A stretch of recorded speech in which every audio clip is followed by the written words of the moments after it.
মশাই কথাগুলো বলে চলে যায় আর অন্নপূর্ণা দেবী কান্নায় ভেঙে পড়ে। পদ্ম অন্নপূর্ণা দেবীকে এই প্রথম কাঁদতে দেখে। তারও ভিতরে কষ্ট হয়। খুব কষ্ট হচ্ছে না ঠাকুমা?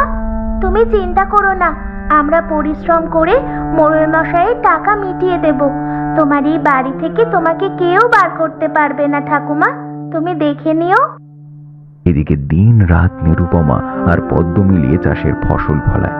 সেই ফসল বাজারে বিক্রি করে একটু একটু করে টাকা জমায় আর অন্নপূর্ণা দেবীর চিকিৎসার জন্য বেশ ভালো টাকা জমায়। কিছুদিন পর মোড়ল মশাই এসে সেই টাকা নিয়ে চলে যায়। সেদিন শহর থেকে একটা ডাক্তার বাবু আসেন। শুনেছি আপনার গলার অবস্থাটা খুবই খারাপ।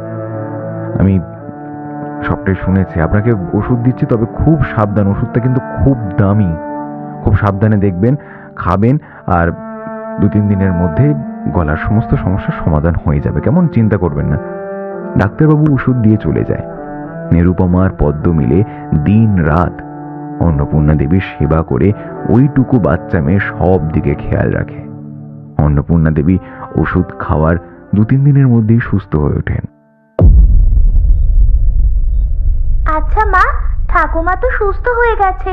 এবার তাহলে ঠাকুমা আগের মতোই আমাকে অপয়া, অলক্ষী, অভাগী, কানা এসব বলবে না? আমাদের ভালোবাসবে না? আমাদের আবার খেতে দেবে না? জানি না রে, আমি জানি না।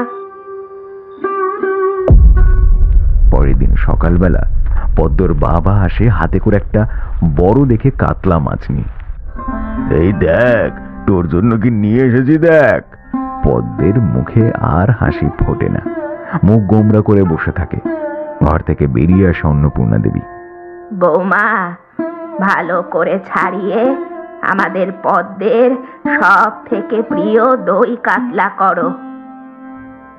পদ্ম এই কথা নিজের কানে শুনে উৎসাহিত হয় না, মুখ ঘুরিয়ে ঘরের ভেতরে চলে যায়। অন্নপূর্ণা দেবী বুঝতে পারে কিছু একটা হয়েছে। অন্নপূর্ণা দেবীও ঘরের ভেতরে যায়। এই দৃশ্য দেখে পদ্মর বাবা আর নিরুপমা দুজনেই ভয় পেয়ে যায়। কিছুক্ষণ পর ঘর থেকে ওর একটা হাসির আওয়াজ শুনতে পায়। দুজনে তাড়াতাড়ি ঘরের ভেতরে প্রবেশ করে আর দেখে পদ্ম ও অন্নপূর্ণা দেবীকে জড়িয়ে বসে আছে। তবে রে, আর বজ্জাত মেয়ে, তোর হবে। চল বাইরে চল, আমার পাকা চুল কটা বেছে দিবি। আমি তোকে 10টা টাকা দেব, নাড়ু কিনে খাবি। আর শোন মা, ক্ষমা করে দে এই বুড়ি ঠাকুমাকে। ক্ষমা করে দিবি না? পদ্ম হঠাৎ করে তার অন্নপূর্ণা দেবীকে জড়িয়ে ধরে। এই দৃশ্য দেখে নিরুপমা আর পদ্মর বাবা দুজনেই ভারী খুশি হয়।